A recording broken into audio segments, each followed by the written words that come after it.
ये बहुत आपसे पूछा जाता है कि लार में कौन सा एंजाइम होता है। जो लार होता है ना, लार, तो इसमें कौन सा एंजाइम होता है साथियों? इसमें टाइलिन एंजाइम होता है। आंसर आपका बी के साथ जाएगा। बांस को किसमें वर्गीकृत किया गया है? तो मैं कहूंगा साथियों बांस को घास में वर्गीकृत किया गया है, ये आप लोग ध्यान रखेंगे। अगला देखिए, जैव विकास को सबसे पहले किसने समझाया था? तो इनका नाम साथियों लैमार्क है और इन्होंने जैव विकास को सबसे पहले समझाया था। जैसे सवाल आपके सामने गुजर रहे हैं ना साथियों, इनको पढ़ते जाइए। मैं कहूंगा सवाल आपके विज्ञान के यहीं से बनेंगे।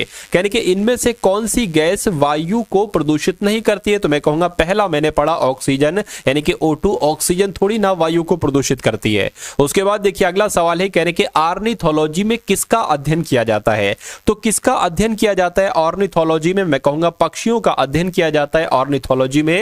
ये क्वेश्चन बहुत इंपॉर्टेंट है, आपको साथियों मालूम होना चाहिए। अगला सवाल है आपके इसी हो जाएगा, मृदा अपरदन को कैसे रोका जा सकता है? अति चराई के द्वारा नहीं, वनस्पति उन्मूलन के द्वारा बिल्कुल नहीं, पक्षी की संख्या में बढ़ाकर या वन का रोपण करके बिल्कुल साथियों वनों के रोपण करके मृदा अपरदन को रोका जा सकता है। अगला सवाल देखिए, जीन शब्द का सबसे पहले प्रयोग किसने किया था? तो जीन शब्द का सबसे पहले प्रयोग किसने किया था? जोहानसन ने किया था। जा से जीन और जा से जोहानसन, ये बात स्क्रीन पर देखिए सवाल को और बताइए मुझे राइट आंसर क्या होगा। कह रहे कि मानव त्वचा को रंग कौन प्रदान करता है? तो अगर यहां पर आपके सामने सवाल आए तो मेलानिन आप लोग ध्यान रखेंगे कि मेलानिन जो है ना, यही मानव की त्वचा को रंग प्रदान करता है। उसके बाद देखिए, कोशिका का रसोई घर किसे कहा जाता है? फटाफट बता दीजिए साथियों। अगर आपने अभी तक इस वीडियो को लाइक नहीं किया है तो मैं रिक्वेस्ट करूंगा कि वीडियो को लाइक कर दीजिए, और अगर आपको अंतिम रूप से वाकई में सिलेक्शन लेना है तो इस चैनल को साथियों जरूर सब्सक्राइब कर दीजिए। अगर आप सब्सक्राइब कर लेते हैं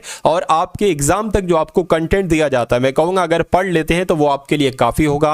पेपर आपका साथियों मैक्सिमम पोर्शन वहीं से फंसेगा, इन्हीं क्लासेस से फंसेगा। चलिए, तो कोशिका का रसोई घर किसे कहा जाता है साथियों? क्लोरोप्लास्ट को कहा जाता है। यह क्वेश्चन बहुत इंपॉर्टेंट है। उसके बाद देखिए अगला सवाल है, कह रहे कि माइटोकॉन्ड्रिया की खोज किसके द्वारा की गई? बताइए। तो माइटोकॉन्ड्रिया की खोज किसके द्वारा की गई? अगर आपसे पूछे तो अल्टमैन के द्वारा ही माइटोकॉन्ड्रिया की खोज की गई। अगला सवाल देखिए, पौधों में वाष्पोत्सर्जन की क्रिया किसमें होती है? तो पौधों में वाष्पोत्सर्जन की क्रिया किसमें होती है साथियों? जड़ में, तने में, पत्ती में या पूरे पौधे में? तो पूरे पौधे इसका यहां पर राइट आंसर आपका हो जाता है। उसके बाद देखिए कह रहे कि तारपीन का तेल प्राप्त किया जाता है। तो तारपीन का जो तेल है ना साथियों, ये चीड़ से प्राप्त किया जाता है। किससे प्राप्त किया जाता है? चीड़ से प्राप्त किया जाता है। साथियों यहां पर जो क्वेश्चंस आपको समझा रहा हूं ना, बता रहा हूं, वो क्वेश्चंस आप बहुत ध्यान से देखिएगा, क्योंकि पूरे विज्ञान के सबसे महत्वपूर्ण सवाल यही है। अगला देखिए कह रहे कि लॉयन फिश किसे कहा जाता है?